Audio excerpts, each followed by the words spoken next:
Kedua, Allah menyebut, dan ketika goncangan itu terjadi, bumi mengeluarkan seluruh beban-bebannya. Nah, ini menarik. Apa yang dimaksud bumi mengeluarkan beban-bebannya? Kalau ayat ini disangkut pautkan dengan kiamat setelah ditiup sangkakala pertama, maka yang dimaksud adalah karena goncangan yang hebat itu, bumi akan memuntahkan, akan mengeluarkan apa yang terkandung di dalamnya. Apa maksudnya? Kalau kita gali tanah, dalam keluar apa? Air. Iya kan? Tapi kalau lebih dalam lagi, kita gali terus dalam, kita jumpa apa? Kita jumpa api. Kenapa kalau gunung yang meletus itu mengeluarkan api? Karena gunung itu pasak bumi, dia menancap dalam ke dasar bumi, sehingga ketika terjadi goncangan sedikit, dia akan memuntahkan apa yang ada di dalamnya itu. Makanya keluar apa? Kita apa? Magma atau lava.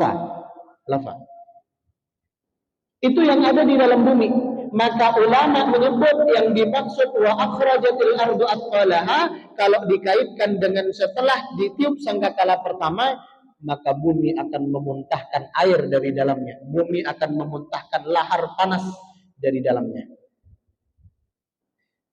Tapi kalau ini ditafsirkan, dikaitkan dengan setelah ditiup sangkakala yang kedua, bumi mengeluarkan beban-bebannya. Apa maksudnya? Sedangkan setelah ditiup sangkakala yang kedua, yang dikeluarkan bumi itu adalah manusia yang mau dibangkitkan, yang mau dihisab, dimintai pertanggungjawaban.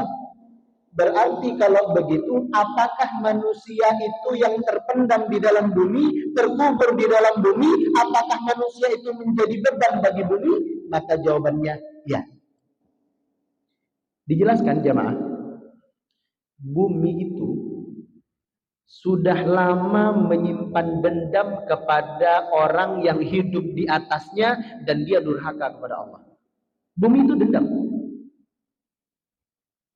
Ketika terjadi musibah, mungkin dalam ilmu keduniaan, mungkin ini gejala alam, ini karena ada geseran lempengan bumi, makanya ada gempa. Itu menurut ilmu dunia.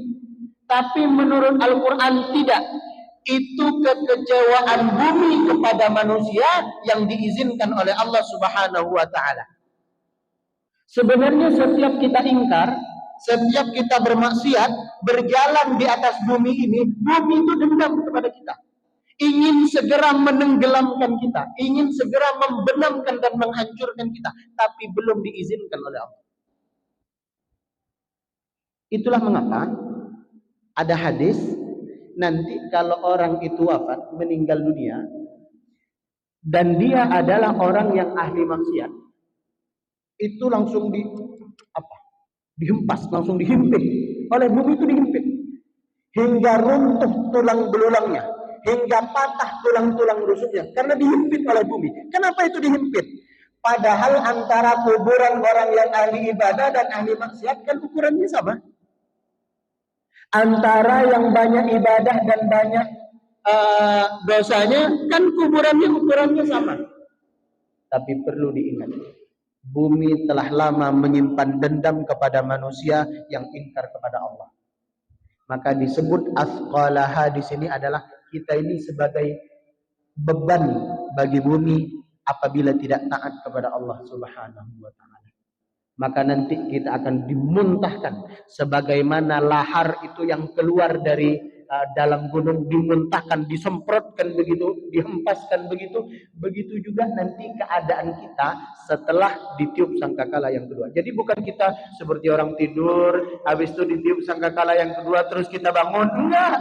Enggak begitu.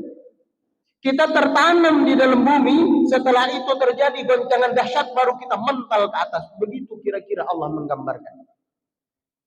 Setelah kita dibangkitkan lagi, dihempaskan, dilempar dari dalam bumi itu, keluar kita, bahkan nanti di dalam ayat lain, diacak-acak kita dari dalam bumi itu keluar.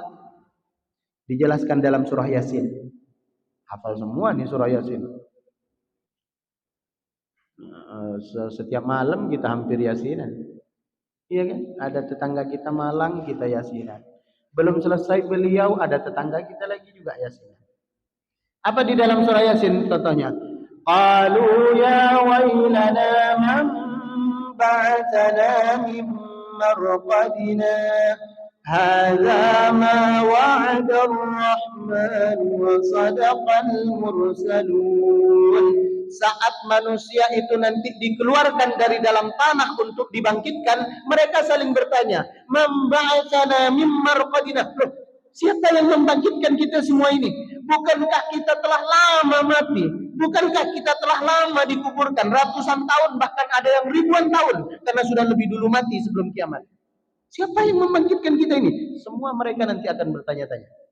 Maka Allah menjawab, hadza ma wa'adar rahman.